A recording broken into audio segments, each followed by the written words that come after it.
TPR. Hi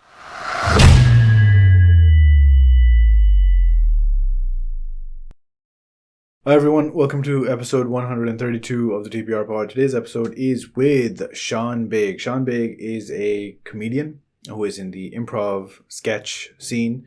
I came across his work very late, earlier this year, because he was posting stuff on TikTok. And, I did some research. I saw that, his videos got featured in Hasan Minhaj reaction videos, that sort of stuff. And, I just reached out to him and he was kind enough to come on the show. We talk about a whole bunch of things. Growing up a desi kid in the US, interested in comedy, wanting to pursue comedy, going to med school, deciding to take things in a different direction, dealing with your parents, that sort of stuff. His work, his 10-year plus career in the LA, California, UCB comedy sketch scene. It's how he came up with his all brown supergroup called Get Brown, which is a whole bunch of brown comedians coming together to form one team, doing one show. Some exciting developments on that front. His SNL aspirations, his TikTok experience, his friendship with Hasan Minhaj. Some heavier stuff like representation, what it looks like now, what it might look like, what it should look like in the future, how existing brown desi comedians have been moving about in that field, and yeah, a whole bunch of stuff. Even some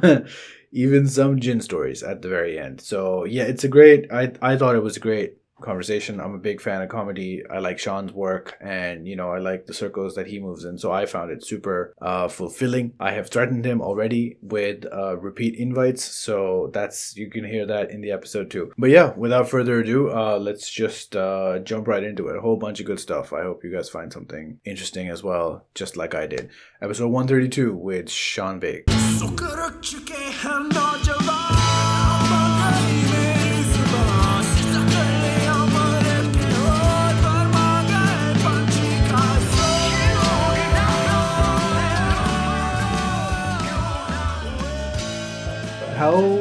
How busy, how bad are things with like venues being shut down and stuff? Things should be open now, right? Yeah, pretty much. I mean, it's interesting because, stand-up clubs open like relatively earlier on, kind of right as the summer was starting and everyone was like, had this false sense of It's done. Yeah, they came back hard. And then,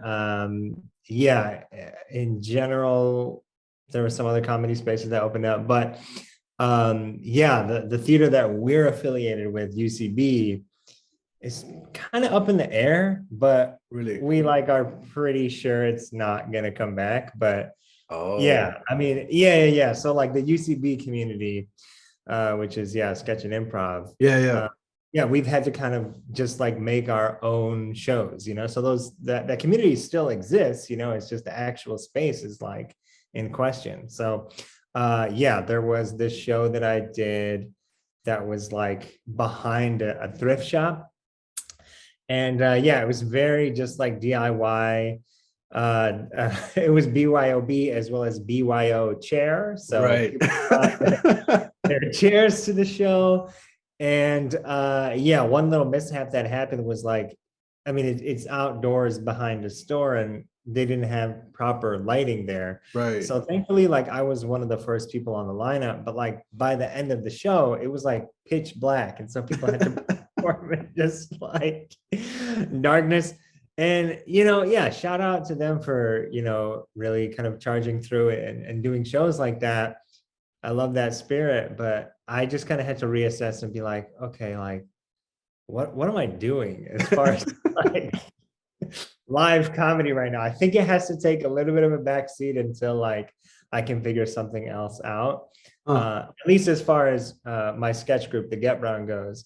Right. I mean, we all have kind of like different feelings about, should we come back and do live stuff or not, So did it shut down like because of like business was just not there because things were closed? Yeah, I mean, that theater, there's like a storied history of them always having like financial issues, like every couple of years there'd be like this article that comes out about like, as far as their struggles go. And then COVID, I think, really just like really hit them hard. And so they ended up having to sell the building that they own on Oh, Sunset. okay. And then I don't think they own the building on Franklin, but that's, yeah, they're still, I guess, paying rent to that. And you know, that's what it's kind of giving us, like, you know, some pause, because it's like, okay, all these other theaters have opened up, but if they were fine, they would have opened up by now. So there's no news, but yeah, we just assume, okay, it's time to move on. And you guys don't know why they haven't opened up? Like, not really. No, there's been like no kind of correspondence yet about what's going to happen exactly. Yeah. I've heard of UCB, like a lot of famous people are from Yeah. UCB, right? Yeah. It's Yeah. like the LA second city almost, I'd say. Yeah, pretty much. So the UCB4, the founders of it, you know, Amy Poehler, Matt Besser, Ian Robert, and yeah, people are gonna kill me for forgetting the other person. Yeah, they started it. They came from that school in Chicago, like Iowa, Chicago, second city, and they started UCB in New York in the 90s.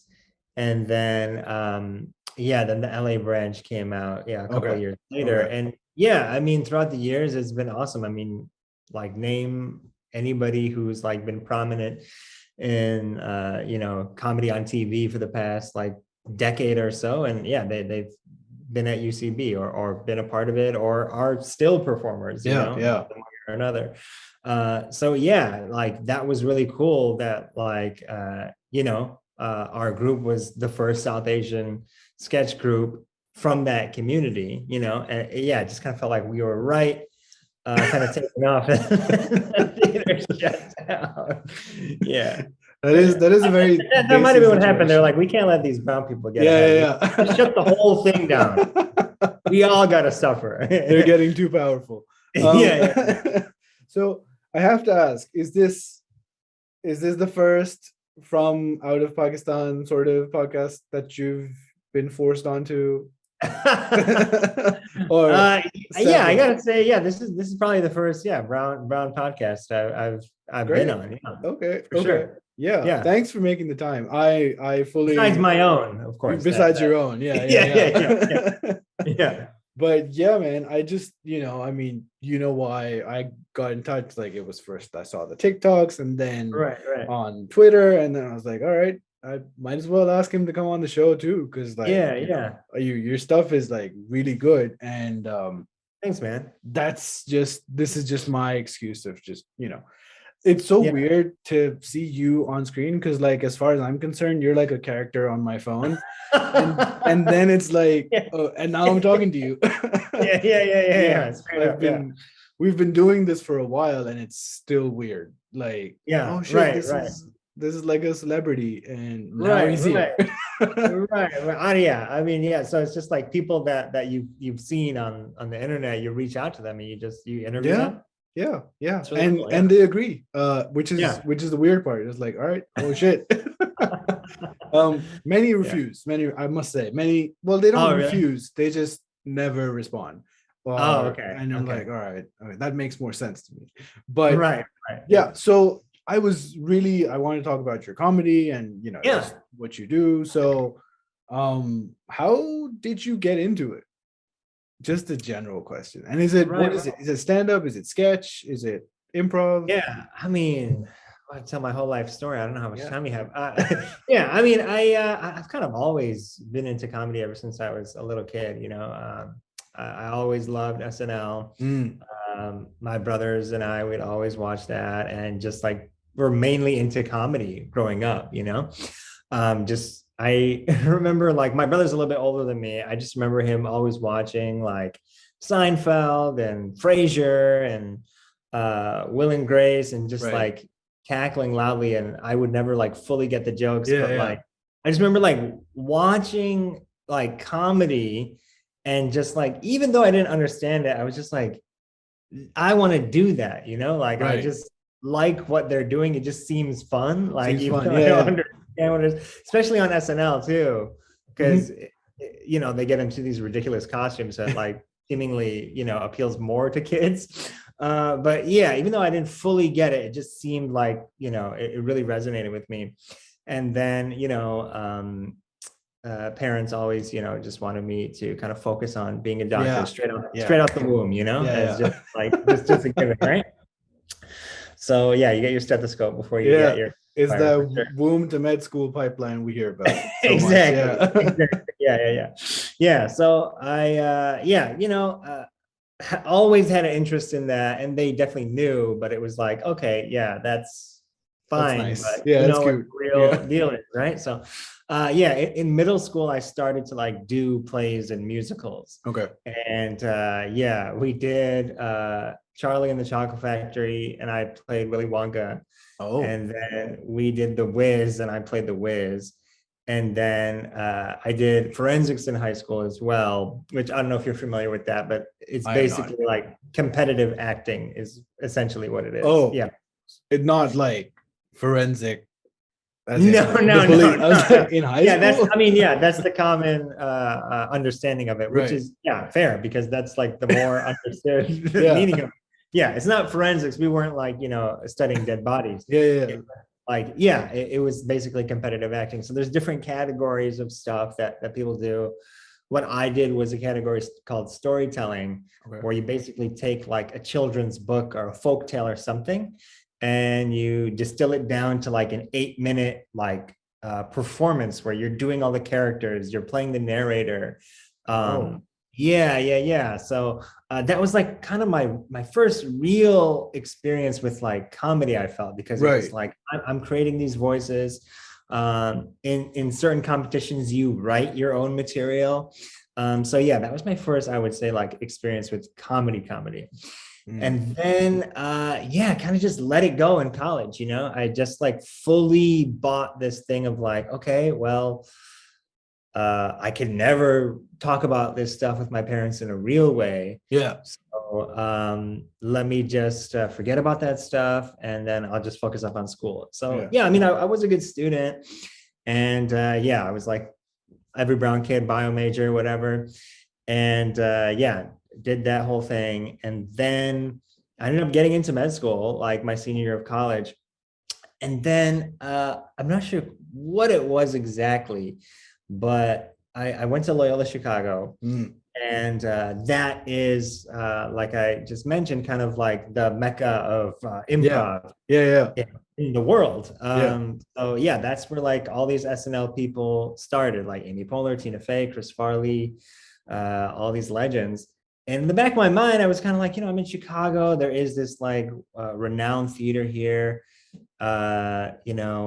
Let me like check out a show and just see what it is. So I checked out a show, and I remember feeling like, man, like I would really love to do this. This is kind of like my dream, but still I just buried it. Right. I never allowed myself to like entertain that thought in a serious way. So then as it came time for graduation, one of my friends just like came up to me in the library. He had also gone into med school, and he was like, man, like I've been thinking, like we have just gone from like class to class, school to school, our whole lives just kind of focused up with our horse blinders on this track of trying to get into medical school. And you know what? I think I might like take a year off, or try to, and just like travel the world and, do something else. Like, was this friend Desi? Yeah. Oh. Yeah, he was like, I want to do something else, and before I, go to med school. What do you think about that? And at the time, I was just like, that's interesting. I never thought about like taking time off. Yeah. And then I started to think, I was like, well, what would I even do? Like, I mean, it would be nice to like take time off. Like I've just been a gunner in college this whole time. Let me think. I was like, well, I'm in Chicago. Why don't I take a year off and like do improv? And do sketch comedy, do what I love to do. Why not at least explore that with a year off, And then I like talked to my parents about it. And like after some time, like they've got on board eventually, and were just like, really? Yeah, they were just like, you know what? Yeah, you've worked really, really hard. And, you're right there in Chicago. As long as you like come right back to doing med school, like, yeah, that's all fine with us. I emailed the med school and like asked for a deferment for a year, and then they gave it to me. So then Okay. pretty much at that point, I gotta say, like, I don't know what it was, but that moment that like they let me take the year off, both the school and my parents, it really felt like the shackles were off. And I was Yeah. just like, I had this real profound sense of clarity of like, oh, this is what I really want to do. Like, I'm not going back to med school. Right. But my parents don't know just yet. So then Right. I had this like amazing year off, you know, where like, yeah, I'm studying at IO and Second City, and just walking into that building, it has like, you know, this history behind it, and the walls are kind of Yeah, decorated there's with all pictures. these heroes of mine. And it was like you were just kind of saying before, it was really strange to see like a Polaroid photo of like Chris Farley Yeah. and Tina Fey. And I'm just like, yeah, I mean, this is like 2010. So I'm like, I've only seen pictures of these people like online. I've only seen them on TV. I've never seen like an actual photo of them, Yeah. you know? Crazy. So then, yeah, I have a great time doing improv. And then I, like, you know, from the classes, I formed this group with, you know, improv buddies. And then we pitched a sketch show at one of Second City's kind of smaller, Yeah. like student theaters ish. Yeah. And yeah, that ended up getting a run. It went really well. And I really felt like in my element. I was like, okay, yeah, this is what I'm supposed to be doing. I'm not supposed to be like, you know, talking to patients and you know, in a hospital. Like I'm supposed to be here, you know?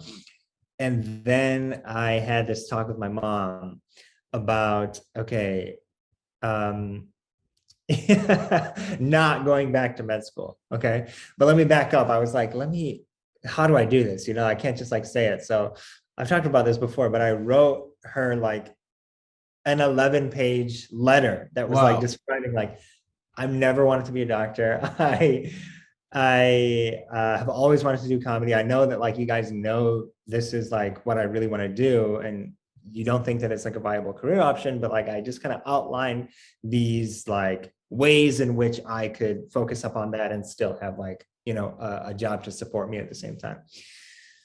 So then she read it, and then yeah, she wasn't like mad or anything. We just had like a really long conversation, and she was just like, yeah, I mean, like you have this spot in med school. Like, I don't want you to just fully drop it. You know, I don't want you to just forget about that.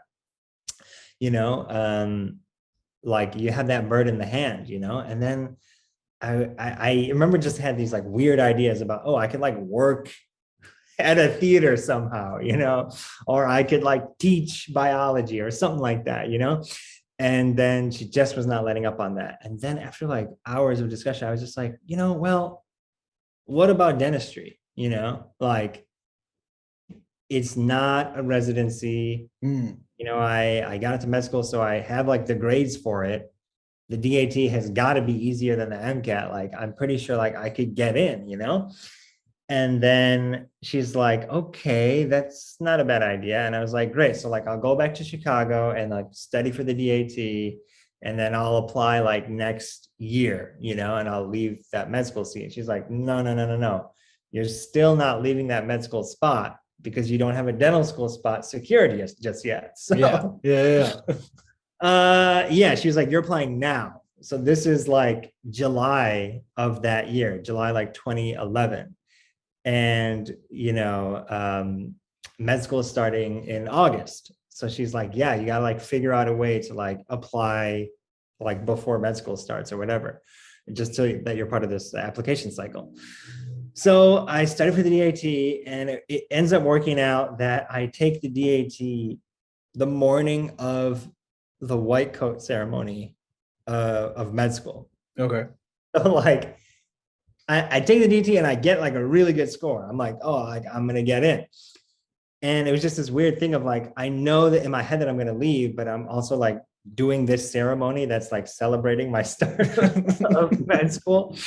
So like, yeah, throughout my like first semester of med school, I was like going on interviews to dental schools, and like none of my classmates knew or anything until like, yeah, I finally get in. And then I left med school like in December of that first semester. Mm. And I moved back home, and that's when I Home is like California. Home is Michigan, actually. Michigan. Okay. Yeah. I haven't gotten to California yet. And that's when I released that video, Should Indian Girl Say, that you may have Right. seen. Yeah. Yeah. So that felt like a good win as soon as I had left med school. I was like, oh, I'm on the right track, like first step forward, you know? And then a couple months later, I get an interview at USC. I end up getting in, and then I was like, you know, yeah, if I'm going to change my whole life around and, you know, try to work around this whole path of dentistry, I might as well go to Hollywood. You know, this is my thinking. So yeah, so then I moved to LA and started dental school at USC almost 10 years ago now. It's crazy to think about, in 2012. And yeah, I've been here since, and I'm now a full-time dentist, and I'm still doing comedy as well. Yeah. So there you have it. That's amazing. And that's the end of the episode. But that's it. Yeah. It would be, I suppose it would be important for you to be like, if you want to pursue something like entertainment or comedy, to be in a town or close to a place where there's a scene, right? You can't be in Chicago's the Midwest, but like in Iowa's close too. But like a place where there's no comedy, you wouldn't be, if there was a great school. Right. Yeah. I mean, I just remember reading this quote from, like, I think it was Chris Rock, who was like, you can be like the funniest guy in Iowa. You can be the funniest guy in the middle of nowhere. But like, you know, if you really are serious about this, like, you need to move to a place where like the sky is the limit, where there is no ceiling on what you can do. So you need to go to New York, you need to go to LA, you need to figure it out. Yeah. And that was good advice. Yeah. So when you come here to LA, and you get into, do you immediately look up the local improv scene, comedy scene? 100%. Yeah. So I knew that UCB was like the prominent like improv and sketch theater here. And yeah, I dabbled in stand-up like a little bit. I had done it like here or there, and yeah, it was going fine. But I just found like the life of stand-up to be like very not fun, you know. But it's rough, especially when you're starting out. Like, so much of it is like bringer shows where like you're not allowed to perform unless you bring like 3 friends. Oh, really? Okay. To the show. Right. Bringer shows, like the open mics were just dreadful, and I just like didn't find it that fun. Like, I didn't love the art stand-up like enough to like put up with that shit, you know. And then sketch was more like, oh, the whole process of it when you're not on stage is just like hanging out with your friends, hanging out with like people that make you laugh, and like, you know, punching up a script together. So like, the life of a like sketch comedian was much more appealing to me, and I just had much more fun doing it. And I think I'm also just like better at doing like characters and impressions and stuff than I was at stand-up. Every stand-up like interview or story you hear, it's like, this was terrible. Like, you're famous now, but 40 years of your life you were just alone on the road. Like, it seems very lonely. Like, so you really can't afford to be not interested even a little bit. Like, you have to be obsessed with it. I was 100%. You have to like not want to do anything else. You know, you have to like really, really love it. You know, even if you're good. It's more important that that you like doing it than you're good to stand up. You know? So when is this also when like the Get Brown starts, when you meet these people, or does that come a bit later? Right. So that was a little bit later, actually.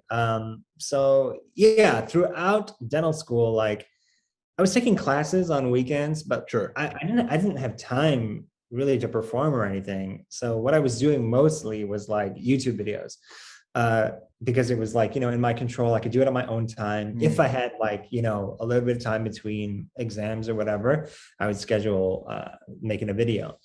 And a couple of them did like pretty well.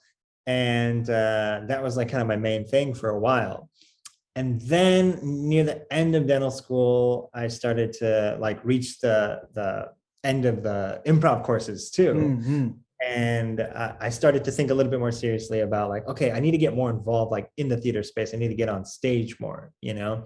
And then, I started performing at IO West, RIP, which used to be, another theater in LA, but yeah, another poorly run theater. The finances were just in shambles. Yeah. And so, they closed like just a couple years ago.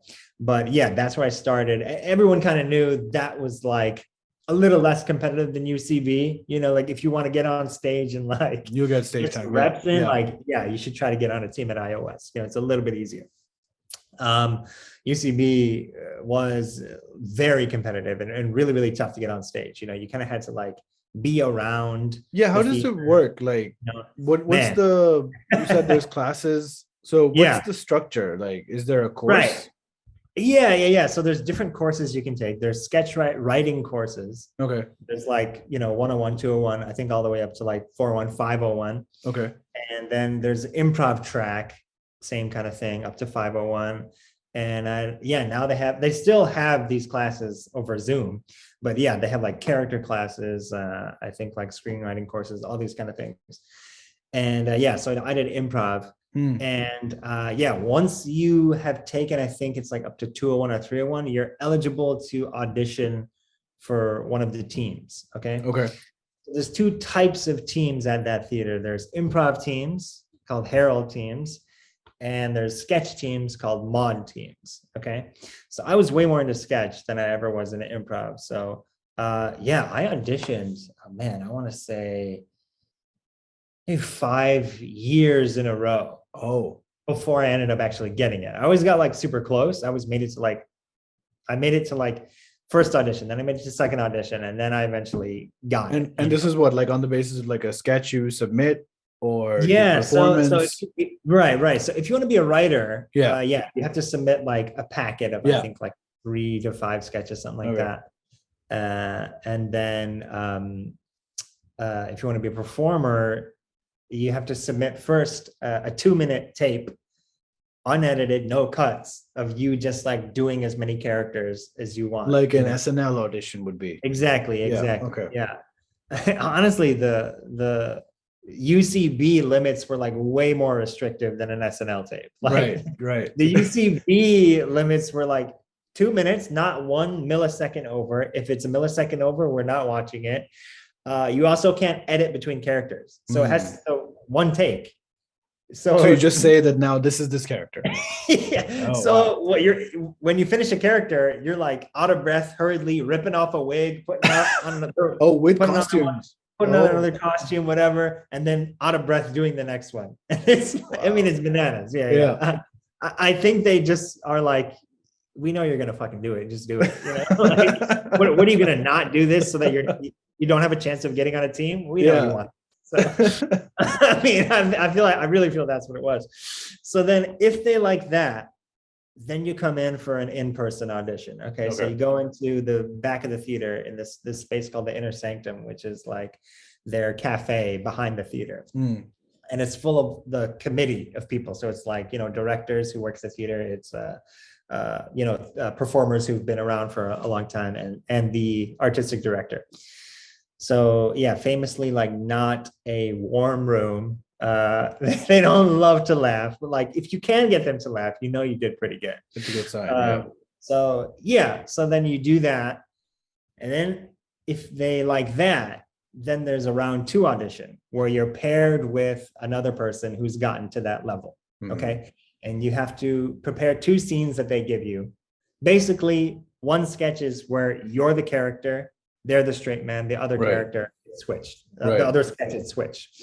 They want to know that like you can play the straight man in a scene. They want to know that you can find a character from material that somebody has written.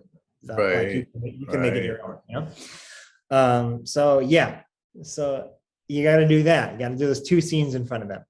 And then if they like you from there, then you get on a team. So after like 5 years of like, I would make it to, I would not hear anything. Then I got it, the first one, then I would get to the second one, and then I got it. So, and all this time, dental school's going on in the background. That's right. So I didn't end up getting in until I finished dental school. Right. Okay. Right. Yeah. So Yeah, so then I get on a team, and yeah, I mean, even before that, before I got on a mod team, I had started to like think about making a South Asian super team. Right. It had always kind of been my dream, even in Chicago, but I was like, I just didn't know any brown people. Like, I was the one brown guy, or even Yeah, I person of was color. wondering because like it seems now that there's like so many famous brown people with Kumail, Yeah, Hassan, all these people, Nimeshi, right. but 6 years ago when this was happening, what was the Yeah. scene where these people? Hassan, I think, was around maybe. Right. Yeah. Yeah. I mean, Hassan knows his experience kind of it mirrors mine with these theaters a little bit more, just because he's just a generation a little bit above me. Yeah. But yeah, for those guys, it was even tougher. For the all the people that we know now, it was like just purely white people. Yeah. And it still is like majority white Mm. people. But yeah, I would say in like the recent years, before it shut down, it started to look a little bit more diverse. Yeah. The Yeah. stages For started to sure. feel look a little bit more diverse. They were embracing diversity a little bit more, not as much as they could have or Mm. should have. But like, yeah, in my like 10-year journey of this, when I started in 2010 in Chicago, it was like purely white people, like Were there brown people at the shows, like in the audience? yeah, yeah. I mean, for sure. Like I don't think like the audiences were just attracting only white people, Right. but yeah, and I don't know what it was. I mean, it just maybe Chicago's scene was a little bit different. I think LA like is a little bit more diverse when it comes Mm. to like the people who show up to these theaters. Right. Um, but yeah, yeah, I just had this idea for a while, and then around like 2016, 17, I was pulled in to do this all East Asian show called The Golden Hour at UCB. One of my friends asked me to be a part of it. And so I just did like, I think one show with them.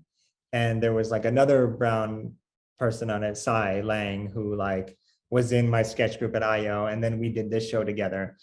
And then I started thinking, I was like, okay, I think I know enough brown people now to Mm. like assemble a super Yeah. group. Yeah. So yeah, I reached out to Sagar Sheikh, who you might know. Yeah. And yeah, he was also like at UCB at the same time doing improv. And yeah, I think it was me, him, and Sai who like initially were like, okay, like we should form a super team. Like there's an East Asian group. There's really good Black representation at the theater. There's good Latinx representation at the theater. Good LGBTQ plus representation there. There is no South Asian team in improv or sketch, and Mm. we should be that team. Yeah. So yeah, I mean, it was all people who like were really funny and like were really experienced in sketch. Like I think a lot of times in these situations, like you just kind of grab whoever's available. But like for this, I was like, no, like I really want like the best of the best to be a part of Mm. this. So yeah, we all got together, and I think like pretty early on, we just had this sense of like this could be something really cool. This could Mm. be something Mm. big if we really like are serious about it. So yeah, we wrote a show together, and we pitched it to the theater for an audition slot. And so that audition slot is called the Spank, and basically you do the show for an audience that you have to like grab in, Mm. and the artistic director is going to be there too to watch it and decide whether or not you get a run. So Spanks are not known for like people showing up at. The audience uh, was. yeah, yeah. Okay. They're at like 5 o'clock on a Wednesday. Like Mm. nobody wants to go to that. Like it's not like a mainstream or I mean primetime show. Yeah. People want to come to like the Friday night, Saturday night Sure. show, that thing, or even just like weeknight show is better. But 5 o'clock, like in LA traffic, you want me to show up at your comedy theater? A comedy theater in the light of day is just like Yeah. a miserable place to be. It's just like you can really see it for like all its wrinkles and, Yeah. and disgustingness, and just like smells worse for some reason Right. Right. in the middle of the day. for some reason, man, like maybe it was just that like this is the first time like a brown show is going to be here. We told our friends, we spread the word, we promoted, packed the house, dude. It was Wow. sold out. Wow. Our audition slot was sold out. And they just wanted to see like, what is this? So Right. yeah. So we did it and it went really, really well. We were just like, I think we're onto something. This feels really, really good. UCB ended up putting us through the ringer and making us do some rewrites and changing some things before we eventually got a 3-month run. Whereas with all white teams that weren't as good and didn't sell out the show, they get a 3-month run right away. Right. Just need that to be put out there. Okay. Yeah. I can't promise anybody relevant will see this, but it's on the record. It's on the record. Yeah. It's on the record. Yeah. They eventually gave us a 3-month run, which turned into a 6-month run, which turned into, okay, you can do however many shows you want to do after that. But we were like feeling tired of it. So we wrote a new show and then we did that for another What do these year. shows like look like? Is it just one narrative start to finish? Is it a bunch of sketches? So it's a 30-minute sketch show. Okay. So the same 5 sketches every time that we do the show. But yeah, it's all sketches. So it's not like, so everybody then, so you can't even rely on repeat attendees because once you've seen it, you know what's happening. So people might not come back because it's going to be the same show. People would come back though, is the crazy thing. Yeah, people would want to see it again. Okay. Yeah, which is so crazy, which is really cool. I mean, throughout the whole experience, it was like, yeah, I mean, that like general UCB audience would come, just like, white guys in flannel shirts and frame glasses. Yeah. And there was that. Then there was also, like brown people, all kinds of brown people who've like never set foot in an improv theater, like were coming to see the show. I think it was like this thing of like, yeah, we're used to, seeing like just 7 white guys and 1 girl on stage, Yeah. We've seen that a million times. We know that like that's what most of the improv teams look like. I think like a lot of it was like, oh, this is different, On top of that, I think the show was good. Right, of course. Yeah.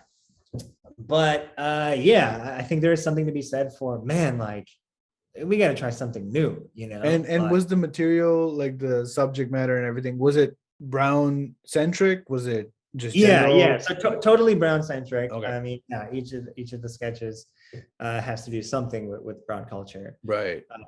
And then so then we, near the end of the second run, we started to think, okay, we're getting some attention here. We got an article in LA Weekly. We started to attract some like industry people that like wanted to come out and see the show. And so we were like, I think we should try to like make this an actual TV show, Okay. Yeah. So that was like late 2019. And the project is still like kind of up in the air. And we're developing that. We're developing some more narrative projects as well. But like, we're trying to like make something happen. And this is that same Get Brown. The 6 of us. Yeah. Wow. We're trying to make something happen. So we'll see. I don't know. Late 2019 is that, that ominous period where there's and everything was going. I mean, we had a lot of like fire coming into 2020. I mean, everybody says this, that like they felt like, oh man, 2020 is going to be my year. Shit is getting off the ground. Yeah. And just train wreck, definitely got hit by that a little bit. And so things have stalled, but I think the plan is to just kind of forge ahead. And I think hopefully one of these projects will get off the ground. Yeah. Can you talk about like what sort of projects these are? Like, are they like sitcoms? So one of them is like a traditional sketch show. It's kind of like Brown, Key and Peele. Okay. And then we have some other just kind of like straightforward sitcom ideas as well that we're just taking pretty much just general meetings now and going over all of them. Okay. Yeah. And are these, again, maybe I don't know if you can talk about it, but is it like a TV channel? Is it like streaming services? What Yeah, is the market? so some of them are like tailored for like a network type of sitcom. Okay. Some of them are tailored more for like streaming, where it's a little bit more serialized, meaning like, you know, a traditional network sitcom, you can pop into any episode and then Yeah, kind of yeah, get yeah. what's They're going all on. standalone. Yeah. Yeah, you don't have to like have watched anything before Yeah. that. And then, you know, streaming is more like, yeah, it's a very kind of tight narrative structure there. So yeah, we have kind of different ideas there, but yeah, I'm sorry, I can't really dive that much more into it. I don't know. No, if that's you- all right. No, it's cool that you have stuff Yeah. that's confidential, which means that, you know, Right. there's things that might happen. Right. Yeah. When there's something real to say, I'll Yeah. happily say it. Yeah. But yeah, it's all very much like incredibly ephemeral and up in the air, you know? Yeah. And is this when the end of 2019 and then COVID, is this when you jump onto TikTok? Yeah. So late 2020, yeah, I think I had like done one TikTok. I had done like the Tan France at that point, which was from my SNL tape, which is a whole different thing to get into. Oh, but, okay. Yeah. I had an SNL question. Yeah. Yeah, for sure. But it wasn't honestly until 2021. Like I always feel like I jump onto a train like a little bit too late. You know, I felt like I had jumped onto the YouTube train like just a hair late. Yeah. And then I did well, but then all these people just like blow right past me, you know? And then TikTok, I had jumped on a little bit too late, but I mean, it's still popping right now. You know, I think it's going well. But yeah, it wasn't until like this summer that I started to like release these little things from my SNL tape, where I was like, you know, why should just the SNL casting office be the only people that see this? You know, I think it's pretty solid stuff. Let me put it out So there. you didn't make it for TikTok? No. That's all stuff like straight from my tape. I just cut it up because I mean, they're all like 30-second bits. Yeah, you know, to yeah. 45 seconds. I was like, this would be perfect for TikTok. Let me just put it up there. You know, Right. And yeah, they started to do really well. Yeah, because I think my first main majority exposure to you is TikTok, and it's you, and there's a couple other brown Pakistani people in the US who I found. There's you, there's this guy called Shazib, the kid Shazi. He does a lot of Pakistan stuff. I had him on the show a few weeks ago, and that's because this year everyone was on TikTok, like watching or making. Just, you know, like I said, you know, that's really the only outlet that I had for a while, where it was like I just was in this place where I was like, man, I'm going crazy. Like I don't have a stage to jump on. I can't like put together a crew of people to like make a full sketch anymore. Also, that's not really what people watch on social media anymore. Right. You know? Right. It's really just kind of bite-sized little clips, you know, like a glorified Vine, basically. And so that's when I started to be like, yeah, I think I should dive into TikTok a little bit. And let me just test the waters and put out these impressions. But then just immediately people were like, they really hit. Like, were you surprised at how well they did?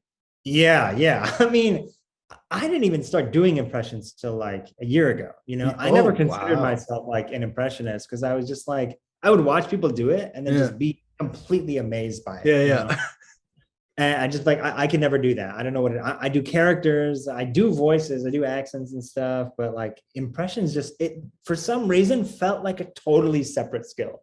Yeah. Until like I started to think on like one of my classes that I had taken a character class at UCB.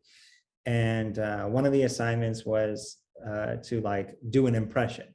And so he just started to break it down in terms of like, you know, you really need to think about like the impression being like just another character, you know? Yeah. Like think about their mannerisms, think about, you know, how to get to that voice, think about their point of view as a character, like really think about like kind of how to get jokes out of their point of view. And that really clicked for me where I was like, oh yeah, like it is just another character. It doesn't have to be this like big white whale that I'll never be able to attain. And so I think the first impression I ever really tried was Deepak Chopra. And yeah, because I mean, dude, this is when I took that class. This is like before this big Indian wave, you know. It was like, you know, not many brown people at all, like that were that famous. You know, I think like Aziz was around. Yeah. Uh, But Kumail, Aziz, like for a some little bit. reason, wasn't really considered to be like a, or maybe I didn't consider him to be like a brown representative. He just happened to be brown, but he's in Right, Parks right. and Rec, and he's just another Yeah, character. yeah, You yeah, know, 100%, yeah. When 100%. people like even Kumail, like when he talks about a story from Pakistan, it's like, oh yeah, yeah, he's from Pakistan. But Yeah, otherwise, he's just yeah, there. yeah. Hassan Yeah. Hassan pushes it. Like he's Hassan, like, Hassan my owns it. dad, Hassan owns yeah, it. my dad said this and this happened in my family. Like he's like, Yeah, he keeps it at the front. yeah, So yeah, I yeah. suppose maybe that was the difference. Yeah, maybe. Yeah. It also just was like, you know, there weren't that many. I think like Aziz Yeah, and of Nikki course, were of like the course, yeah. most prominent, but like, yeah, like you said, like, you know, yeah, like a little bit right outside of like the community of brown Yeah. people. You know, they just like kept it at arm's length, it felt like for a little Yeah. bit. Yeah. And yeah, so yeah, at that time I just tried the Deepak and that went well. And I remember thinking, I mean, I think it's good, but like, who the fuck knows who Deepak Chopra is? Like, Yeah. you know, Yeah. if you watch Oprah, like maybe you know who he is, Yeah. but Yeah. besides that, not really. And then, yeah, like in the last like 3-4 years, all these people are like A-listers now, you know, where it's Yeah. like, yeah, Hassan, Aziz, Riz, Mindy, Lily, Priyanka Chopra, you know, just brown person after brown person just dominating. And yeah, in making my SNL tape, I had to kind of think of like, okay, well, if I'm gonna try to like take a swing at this, I have to show them that like you need a brown person, you know. I Yeah. mean, they Sure. should already know that. Yeah. Yeah. I mean, it's been Yeah. 50 goddamn years, Yeah. but like I had to kind of show them like, yeah, you Is know, Kumail the there's so many only brown celebrities, like you need someone to do impressions of these people, you know. is Kumail the only brown person who's ever hosted or even been on? Aziz Aziz has, has, right, right, yeah, of course, yeah. yeah. I think So they're the only two. the only two. Shit. Yeah. Okay. Mindy But was a writer for a little bit, I think, but it right. actually is, yeah, kind of crazy that she hasn't hosted either, you Yeah. know. Yeah. Yeah. Yeah. And Priyanka Chopra is now in the Matrix. I'm like, what? So how does the SNL thing come about? It's just like I Yeah. want to apply, or does someone reach out that you No, should so apply? I mean, yeah, it's kind of a weird process, but yeah. So uh if you're like popping, you know, if you're just like catching fire as a stand-up or Yeah. whatever, Yeah. you know, your videos online, whatever. Yeah, they may ask you through your reps or whatever to like submit a tape. Yeah. It always starts with like the tape, you know. So that's one way if you're like really popping, you know. If you're not and you're just like, you know, pounding the pavement at one of these theaters, what traditionally happens is at UCB New York, at IO Chicago, Second City Chicago, Second City Toronto, even. The SNL scouts will ask them once a year, usually around August, to put together a lineup of like their 15 or so like best people. Okay. And they'll fly in and they'll watch that showcase. Right? And then there's like a more competitive showcase after the theater has put together theirs, where SNL will compile people in a city that they like from stand-up clubs, from improv, from whatever. Yeah.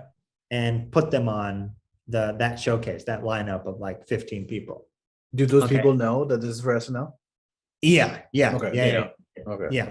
I mean, yeah, the theater won't like promote it or Right. whatever. And on their website, it'll say like character showcase, but everybody knows. Right. Right. Is that stuff. So yeah. So I actually my first like time doing it was like in 2017. I had never like submitted a tape or anything like that. Or I think I did like the year before, but didn't get it. And so IO West was one of the theaters that was putting together that was actually the theater that was putting together the SNL showcase. So SNL was like, okay, we're curating the whole lineup of like, you know, 12 people. you can put in 3 of your people at the theater. Okay. So yeah, this is like kind of relatively early on in my like sketch experience. I hadn't done a ton, but I was just like, I know that like my characters are really solid, you know? So I just submitted a tape, and through like the IO West route, I ended up being like one of the 3 people that they picked for the SNL showcase. Wow. Like SNL curates the rest of the lineup, but I got in basically like through the back door. And Right. I'm also here. Let me. Yeah. So, yeah, one of the most stressful, nerve-wracking nights of my entire life. Because like, yeah, it's all these like really cool people that I've seen around town and on TV, and then yeah, I go up and do my thing. I felt like it went fine. I truly like had an out of body experience during it. I was like, I don't remember like doing my set. I just remember like my set was here and I'm like right outside, like, watching me like, oh shit, you're like doing it in front of these SNL scouts. And it was like one of the main producers, and for whatever reason, Ben Affleck, I think, was dating one of the main producers at the time. So Ben Affleck was there. Wow. And so was Casey Affleck. They were in the audience that night. And they told me that kind of like right before I went on. They're just like, oh shit, like Ben Affleck's in the audience. Oh, that's great. Yeah. So yeah, it went fine. Yeah, nothing came from it. And then like since then, after that, I got on a team at UCB and I started to do Get Brown more, and you know, just got more and more experienced, and yeah, just have been submitting tapes after that. But yeah, I mean, we'll see. I'm just gonna keep submitting tapes. Sure. Yeah. I mean, why not? Yeah, yeah, why not?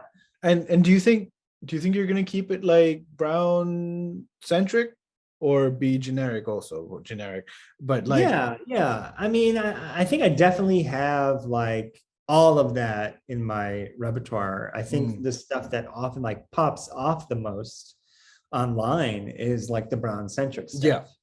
Yeah. That just like does the best. But yeah, you know, being on a sketch team, you got to be able to write whatever material it is, you know. For years and years when I was on a sketch team, I only ever wrote stuff that was just kind of generic. But when we did the Get Brown, that was like an opportunity to really focus in on that. You know? Yeah. And do you think once things start working again, the Get Brown shows will be active again? Maybe, yeah, it's tough because I remember Sai, she just had a baby a couple months ago.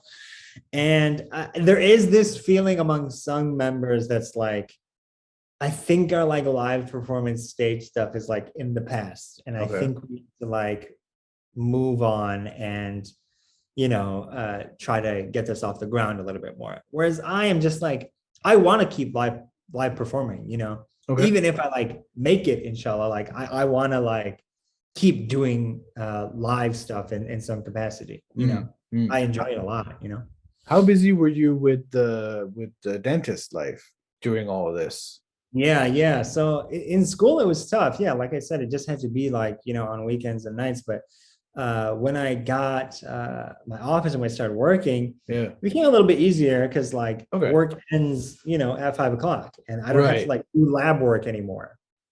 I don't have to study for board exams anymore. I just leave the work behind me and can just fully switch into a different mode. I mean, it does get like tough. Like sometimes there's like auditions and stuff, and I have to like figure out my schedule. But I own the practice with my brother. So like if I have to step out for something, then he's there to cover for me, which has been really cool. Have you ever had a patient who knows you from your other life? No.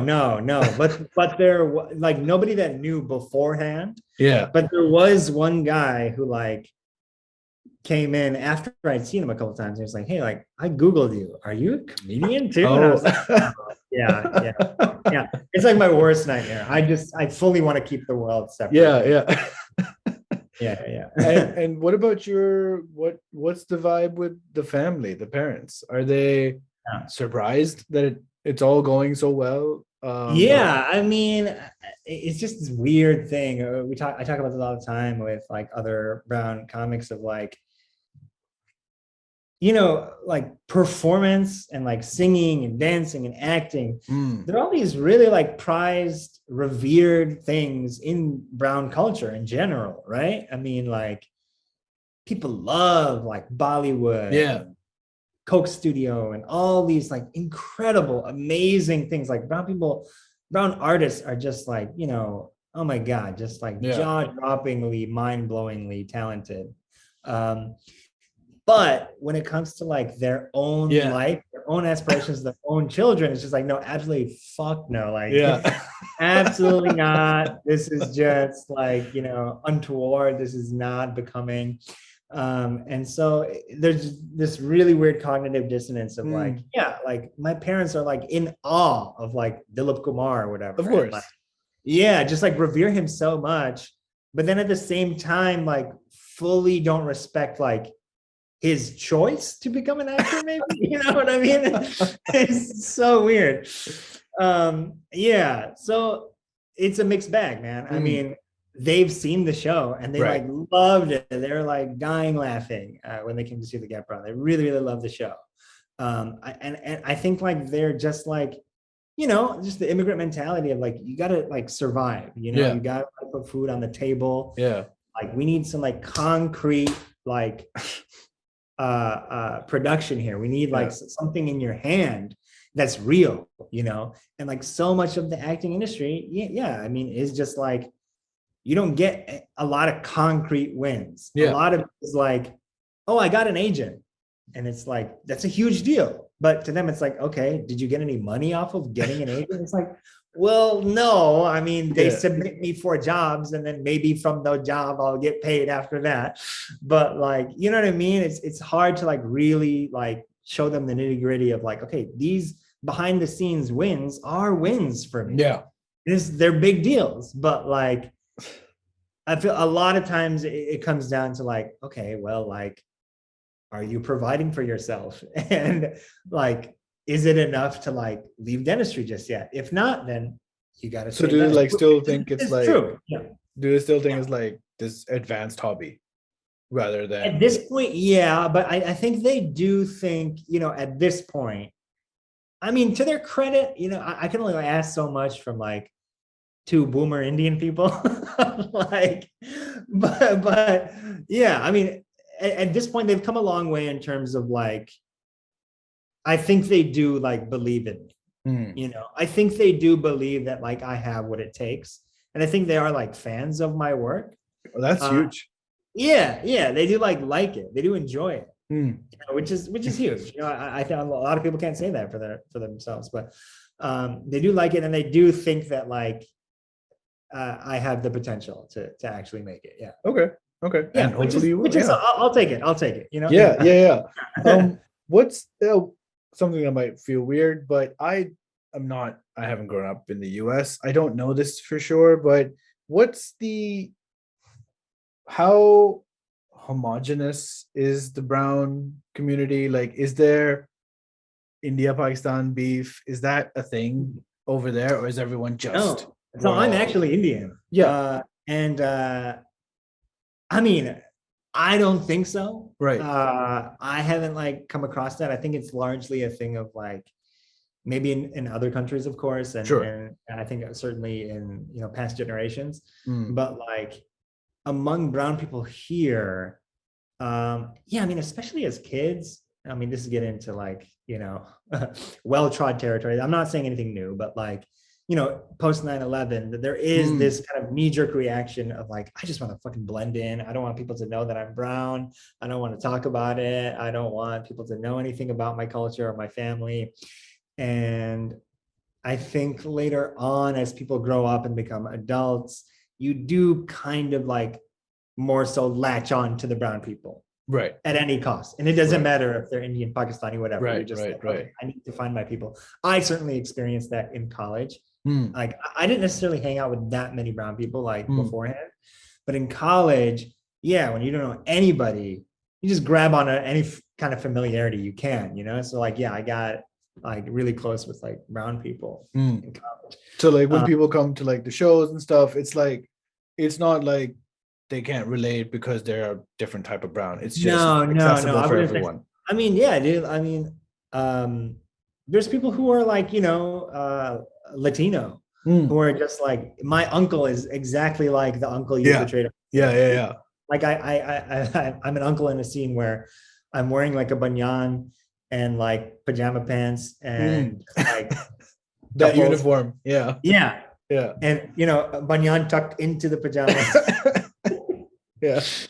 And this, like, yeah, I think this guy was from like Chile or something. And he was like, my uncle dresses exactly like that. And he Yeah. behaves exactly like that. So there is this shared experience, even beyond South Asians, of like, yeah, just kind of like the, first generation immigrant experience of, yeah, we all went through that in Mm. one way or another.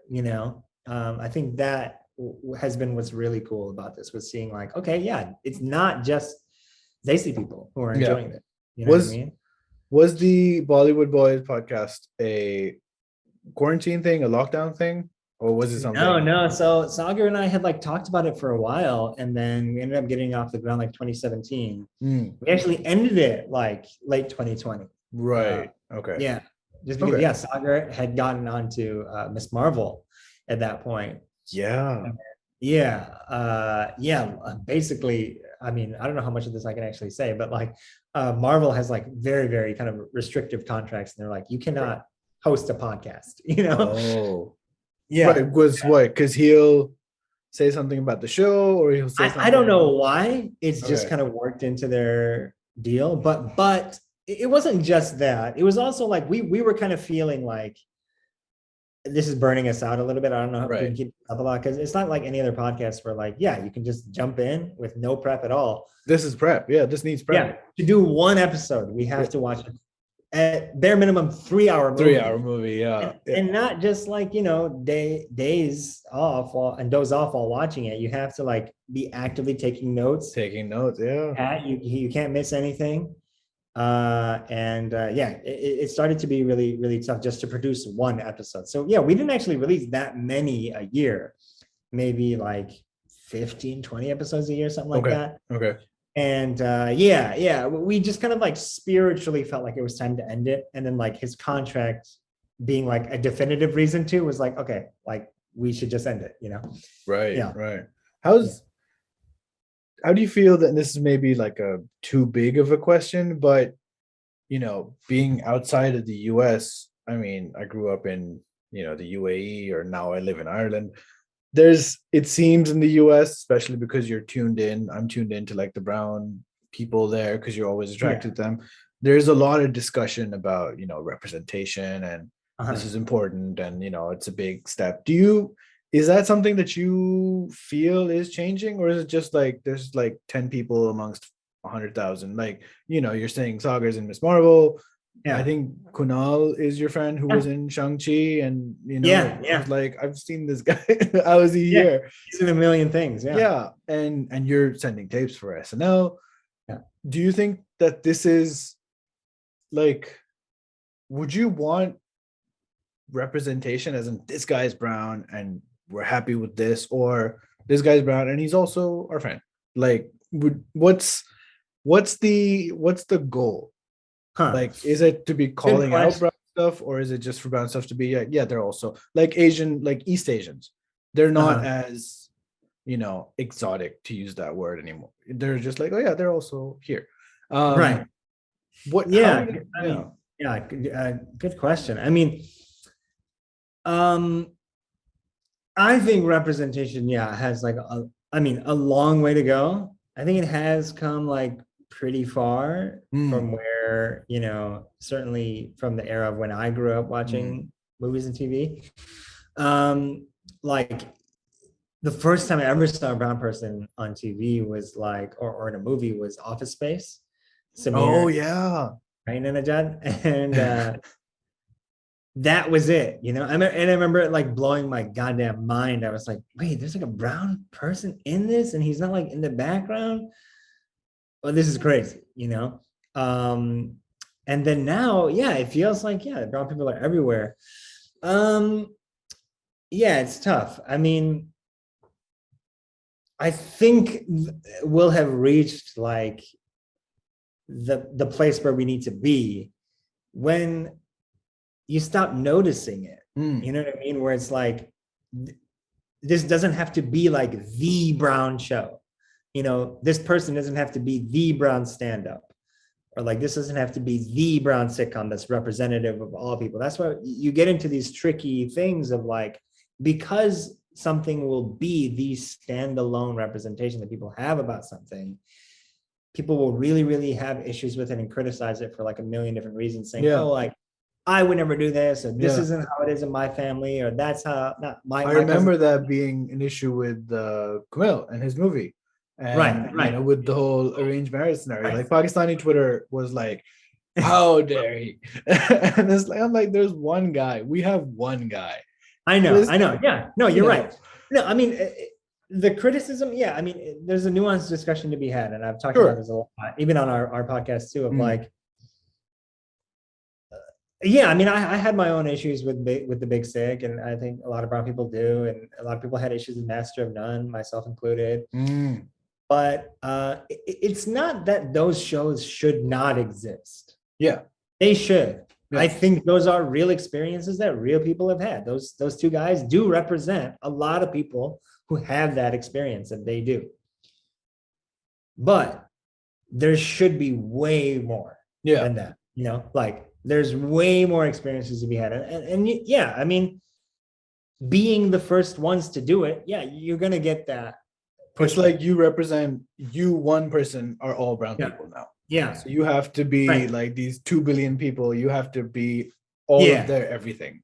It is tough because, they shouldn't have to. But at the same time, it's like somebody's got to do it. Yeah, they can't avoid it. Yeah. And so, you really have to like, be careful with how you do that if you're going to be the first one, if you're going to take that first big swing, so I just think it needs to reach a level where there's all kinds of brown representation and you don't even notice it, you know what I mean?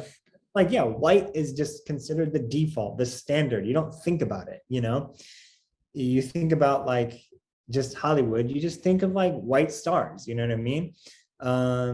And so there shouldn't be tokenism. You know what I mean? Like you shouldn't notice that, oh, there's like one Asian person in this cast. There's one black guy in this cast, whatever. It's like, it should look like the streets. It should look like, when you go out to the grocery store, there's not only white people there. Yeah. That's not what America looks like. Like it should look very diverse.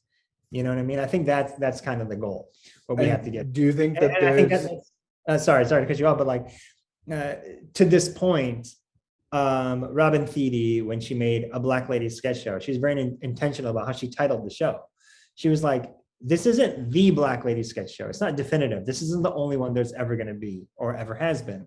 This is a Black Lady sketch show. And there should be many more. You know what I mean? And do you think like the bigger production companies and stuff, which are still, I would assume, run by white people, do you think there's any sort of understanding of this? It's tough, man. I mean, like because they could be like, oh, this Hasan guy is popular, let's get a brown guy for our show, work for Silicon Valley, work for Big Bang Theory, we should have one of them for us. You would think, but unfortunately behind the scenes, people who hold like a lot of the power are white people who are like behind the camera executives running shit, so that's another thing that like we have to figure out is like there has to be diversity and people advocating for diversity behind the scenes as well, and on a smaller scale, this is also something that like UCB ran into. They ran into, and all improv theaters ran into this issue, this they ran into hot water because it started to reach this point where it's like, okay, it's not just white people who are taking classes here.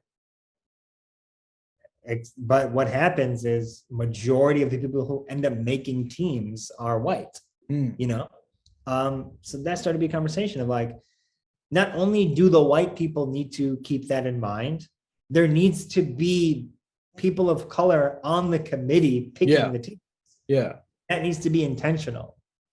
There needs to be an advocate, for the people who don't look like you. Yeah. It just, at worst, it's racism, At best, it's just like, oh, like, just like you're kind of biased in terms of like what you find funny. You know what I Yeah. mean? Yeah. Yeah. And Yeah. it's like, yeah, like, very kind of like cerebral white guys are only going to find a certain lane of performing very funny. Guys who are just like, speaking in like a really clever turn of phrase, very Yeah. low energy, and, just kind of making everybody look stupid in the scene. You know what I mean? It's like Yeah. they're going to find that stuff funny. Yeah. And then somebody else, a more physical performer, might find, yeah, somebody who's like using their physicality a lot more in a scene, they might gravitate towards that. You know what I mean? It's like, there needs to be diversity, like in front of the camera and behind too, for it Yeah. all to be equitable. Do you think when you did your show and you said it was so popular that they like did another run, you didn't give you like a free reign, do you think that helped with pushing that understanding, or do you think it was just like, this is successful, let's keep it going? I think the latter. I think the Okay. latter of like, Okay. they just learn, they're very like kind of short-sighted in terms of like, oh, this is doing well, this thing should be on stage more. Yeah. It doesn't then turn into a larger conversation of Right. like, Right. oh, shows by people of color are doing really well, we should give them more opportunities. It's very like, no, we have to keep learning this lesson over and over and over again Yeah. until the theater starts to look more diverse. Yeah. Yeah, I don't, as much as I would like to say like, yeah, we changed UCB. We did not. No. Right. Right. Yeah. Huh. I mean, I'm sure you are anyway like a precedent, like the next brown crew that comes through, they I'll won't be brag like, about that all day. yeah. I'll definitely take that credit of like, we are the first UCB sketch group who's Yeah. all South Asian. How weird is it to be friends with Hasan Minhaj, considering how famous he is? Like, Yeah, because yeah, like you guys seem to have like a genuine yeah, relationship. yeah. No, And he's awesome. Yeah. it's this thing that I've faced where I spoke to like a YouTuber in Pakistan Uh-huh. and we're just casual, but he's like famous. Right. And I have to remind myself that, yeah, he's my friend, sure, but he's also this guy. Yeah. What's He's been really cool. I mean, even when I first met him, like he is and was a celebrity to me. okay. I had like watched his videos on YouTube forever. I was a big fan of Goatface. And around that time, this is before Daily Show when I first met him. He was making these videos called The Truth with Hasan Minhaj, where he would just like, he would be sitting in this robe and he would tackle like just any kind of pop culture issue that had to do with like brown people. And he would just kind of do a rant about it. And I loved it. That was super funny and super smart and well written. And then when I moved to LA, my roommate, this guy Harpreet, shout out to Harpreet, he messaged me and he was like, hey, like, I saw that you posted like one of Hassan's videos. He shoots those videos in the building we're gonna live in, right? I was like, what are you talking about? He's like, yeah, he shoots them like in the study here. And I was like, that's fucking crazy. And he was like, yeah, I went to college with him at UC Davis. I'll introduce you. Yeah, I'll connect you guys. I know that you like are into comedy too. I was like, that'd be amazing. So Hasan lived one floor right above me in this building that I moved into. And so, yeah, we hung out. We met, I think, like during Ramadan. And just that same experience you were describing, where like, it felt like he like walked off of my TV. Yeah. My apartment building. And I was like, what the fuck is going on? So we met, like 2012. This must have been 2013. And he was just super cool. We hung out for a little bit. And we're just like kind of giving me his advice about stand-up and doing comedy. And I mean, this is before Daily Show, but his advice at that time was like, stay in dental school. Oh, he was really? like, at that time, he was like, don't do this. Like, right. This is a very lonely, very hard life. Like at the end of the day, when you get older, you're just gonna want to like sit on the couch and watch Game of Thrones with your wife. Like, you're not gonna have this fire to like chase it. But I mean, I don't agree with that now, and I definitely didn't then, of like, that's all I'm ever gonna chase in life.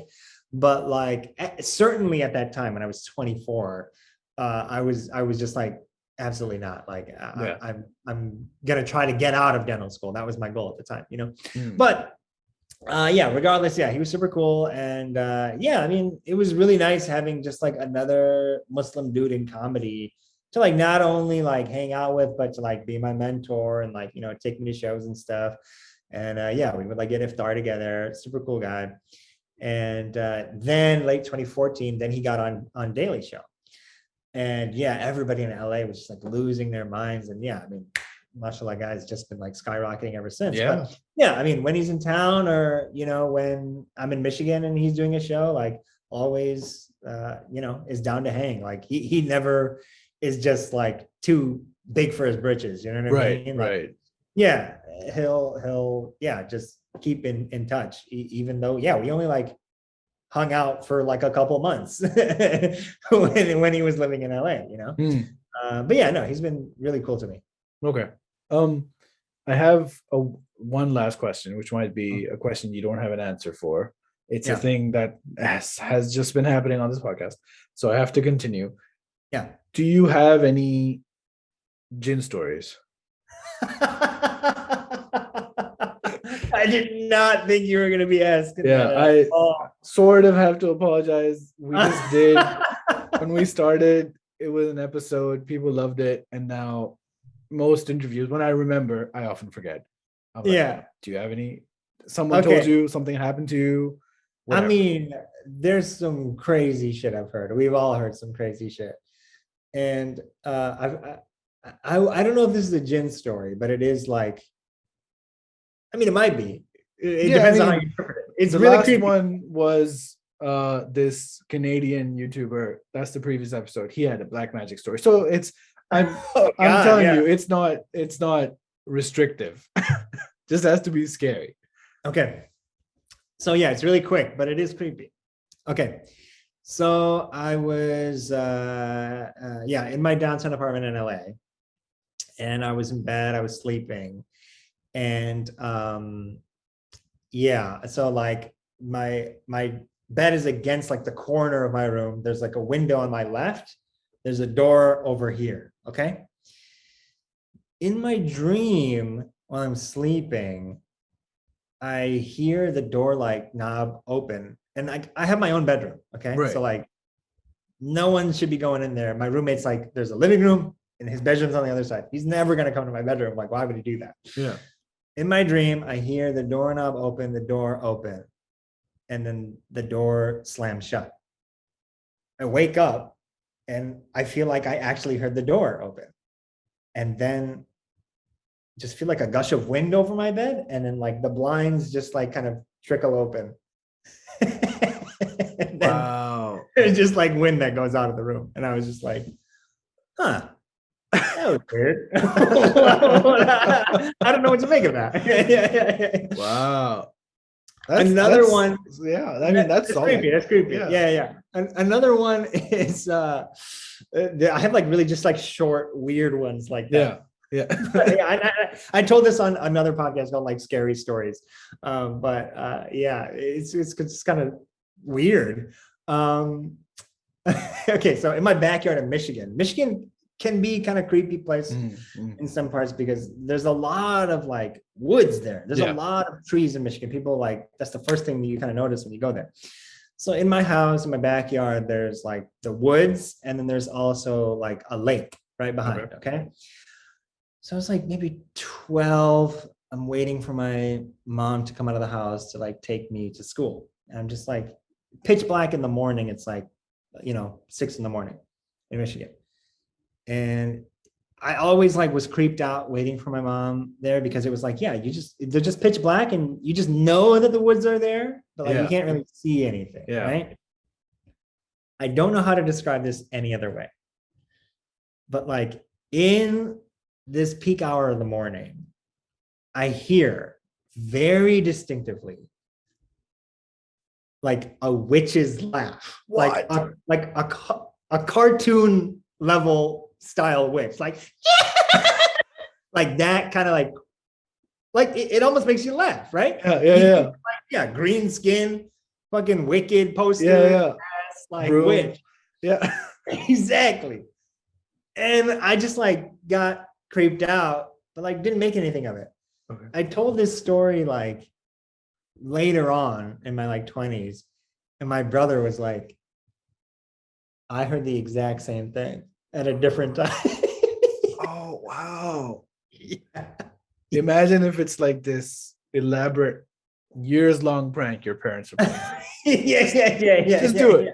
Super randomly. Never talk about it. Wow. So yeah, could be like a badger or something. I don't know. No one knows what kind of sounds badgers make. Or there could be a straight up alpha witch in my backyard. You know, you never know. I think that's the one we'll go with. I mean, yeah. Wow, that's great. Yeah. I mean, I don't know if that stacks up to the other stories people. Oh no, it's great. I'm surprised people don't have one. You had two. Yeah. So that's there's another one that doesn't have to do with me, but like. Yeah, there's some pretty crazy shit that I've heard, but yeah, we won't get into that right now. Okay. I myself am like a huge like. We don't tell Jinn stories. We don't talk about it. I don't mess with that stuff. Right. But if people ask me, I'll tell these two stories. Oh, right. Okay. Yeah. I mean, I appreciate it.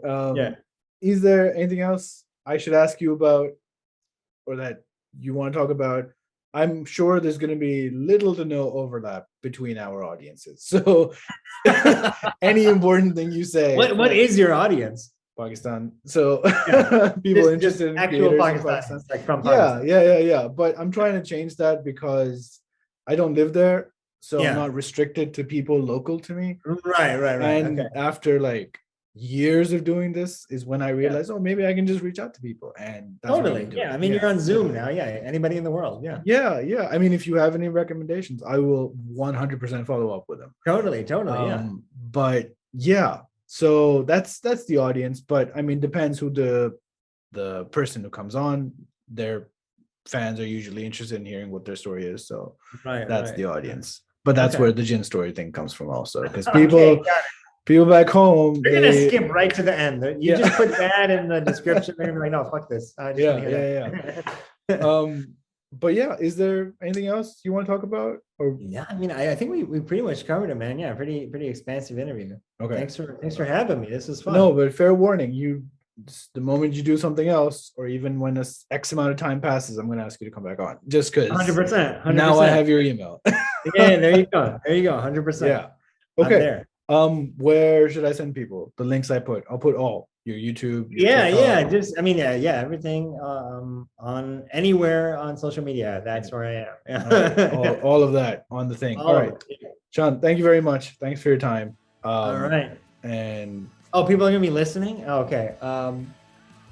I've totally blanked out. I was like, let me just put in the links. But if you're hearing, no, I'll put them in the description. Okay, yeah. Yeah, for sure. Yeah. Leave it at that. That's all good. Okay. That's it. That's our episode. I never know how to end these. But thank you very much for coming.